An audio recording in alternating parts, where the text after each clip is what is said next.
Welcome to Krishna Bedtime Stories with the sound of rainfall. Story 6. The Tale of Two Trees. There is an interesting history of two Arjuna trees growing in Nanda Maharaja's courtyard. Once upon a time, long ago, a demigod named Kuvera was the treasurer for the demigods.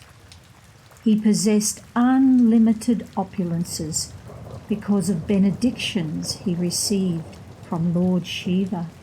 Kuvera had two sons, Nala Kuvera and Managriva.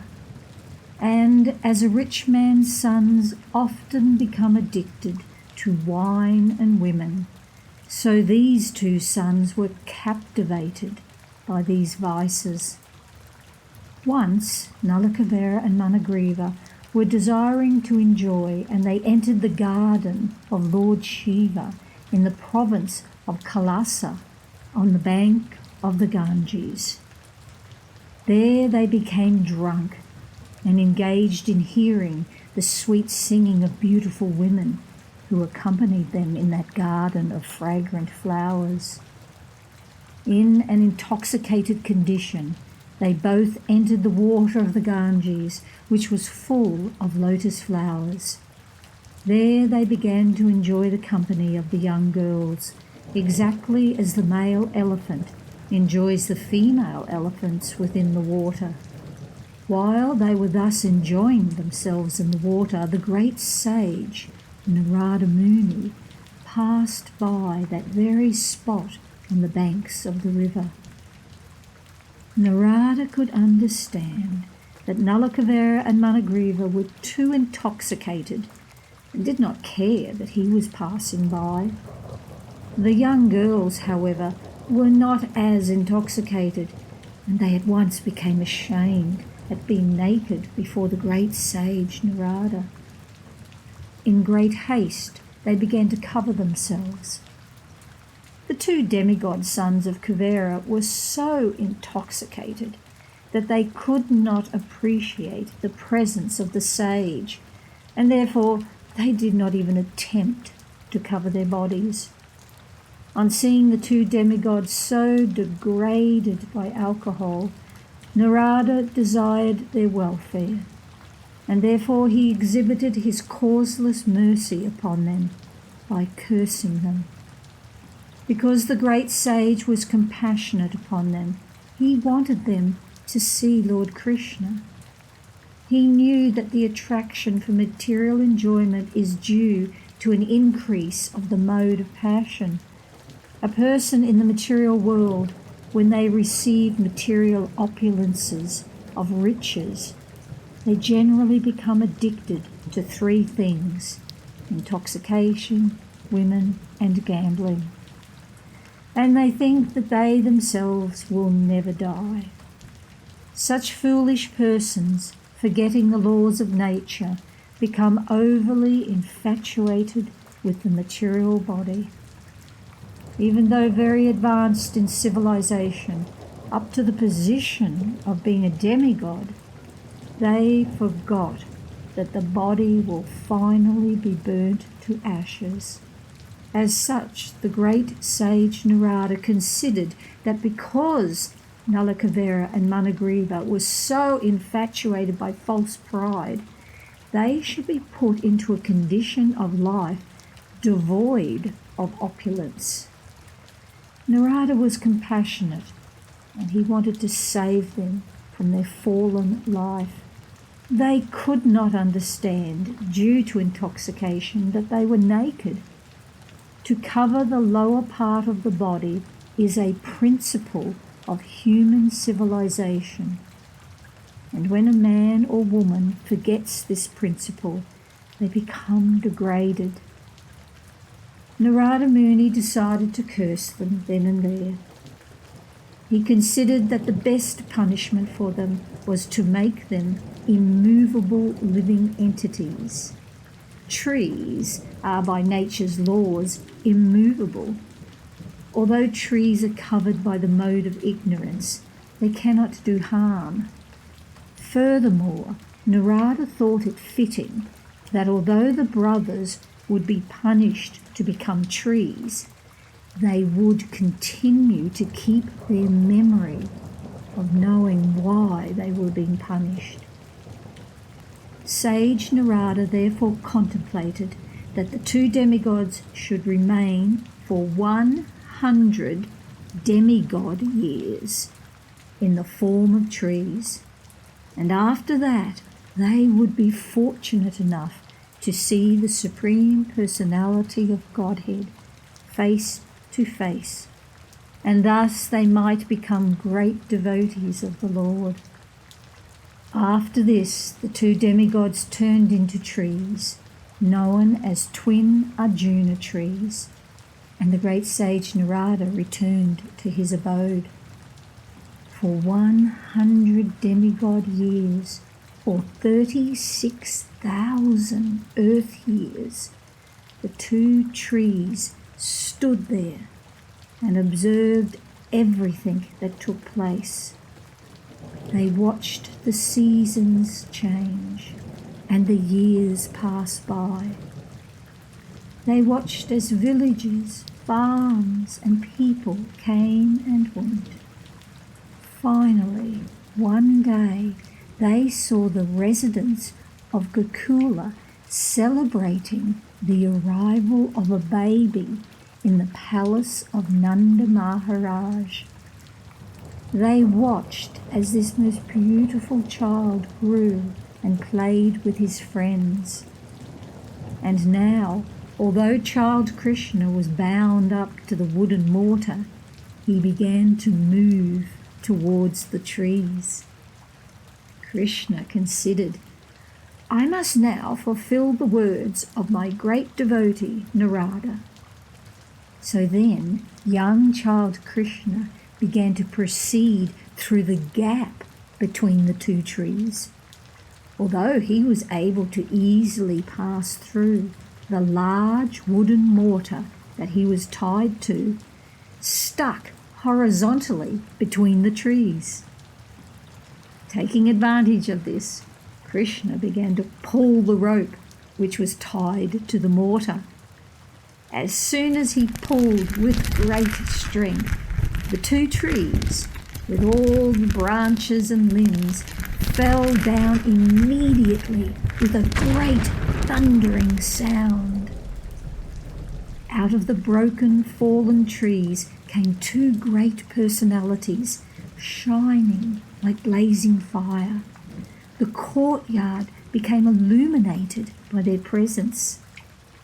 The two purified personalities immediately came before child Krishna and bowed down to offer their respects and prayers in the following words: "Dear Lord Krishna, you are the original personality of Godhead, master of all mystic powers.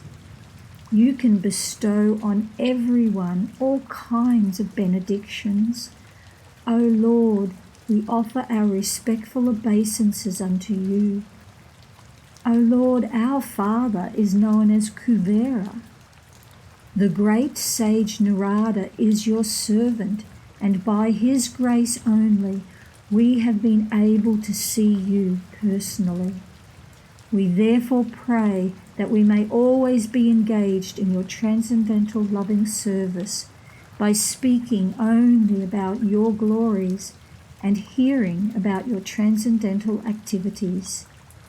May our hands and other limbs be engaged in your service, and our minds always be concentrated at your lotus feet."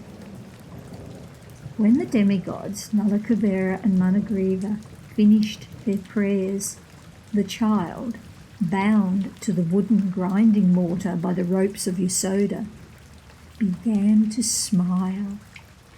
And he said, "It was already known to me that my great devotee sage Narada had shown his causeless mercy by saving you from the abominable condition of pride. due to possessing extraordinary beauty and opulence in the family of the demigods. He has saved you from gliding down into the lowest condition of hellish life. All these facts are already known to me. You are very fortunate because you were not only cursed by him, but you had the great opportunity to see him. If someone is able, by chance, to see a great saintly person like Narada face to face, who is always serene and merciful to everyone, then immediately that conditioned soul becomes liberated. Therefore, O Nalakavera and Managriva, your lives have now become successful because you have developed ecstatic love for me. This is your last birth within the material existence. Now you can go back to your father's residence in the heavenly planet, and by remaining in the attitude of devotional service, you will be liberated in this very life. After this, the demigods circumambulated the Lord many times and bowed down before him again and again, and thus they left. The Lord remained bound up with ropes to the grinding mortar. When the twin Arjuna trees fell to the ground, making a sound like the falling of thunderbolts, all the inhabitants of Gokula, including Nanda Maharaj, immediately came to the spot. They were very astonished to see how the two great trees had suddenly fallen. Because they could find no reason for their falling down, they were puzzled. When they saw child Krishna bound up to the wooden mortar by the ropes of Yasoda, they began to think that it must have been caused by some demon. Otherwise, how was it possible? At the same time, they were very much perturbed because such uncommon incidences were always happening to the child Krishna. While the elderly cowherd men were thus contemplating, the small children who were playing there informed the men that the trees fell down due to Krishna's pulling the wooden mortar with the ropes to which he was bound. They explained, Krishna came in between the two trees, and the wooden mortar was topsy-turvy and stuck in between the trees. Krishna began to pull the rope, and the trees fell down. When the trees fell down, two very dazzling men came out of the trees, and they began to talk to Krishna. Most of the cowherd men did not believe the statement of the children. They could not believe that such things were at all possible. Some of them, however, believed the children and told Nanda Maharaj, Your child is different from all other children. He just might have done it. Nanda Maharaj began to smile, hearing about the extraordinary abilities of his son. He came forward and untied the knot just to free his wonderful child. After being freed by Nanda Maharaj, Krishna was taken onto the laps of the elderly gopis. They took him up to the house and began to clap, praising his wonderful activities. Krishna also began to clap along with them, just like an ordinary child. The Supreme Lord Krishna, being completely controlled by the gopis, began to sing and dance, just like a puppet in their hands. Actually, sometimes Mother Yasoda would ask little Krishna to bring her a wooden plank for her to sit on. Although the wooden plank was too heavy to be carried by a child, still, somehow or other, Krishna would bring it to his mother. And other times, Nanda Maharaj would ask child Krishna to bring his wooden slippers, and Krishna, with great difficulty, would put the slippers on his head and bring them to his father.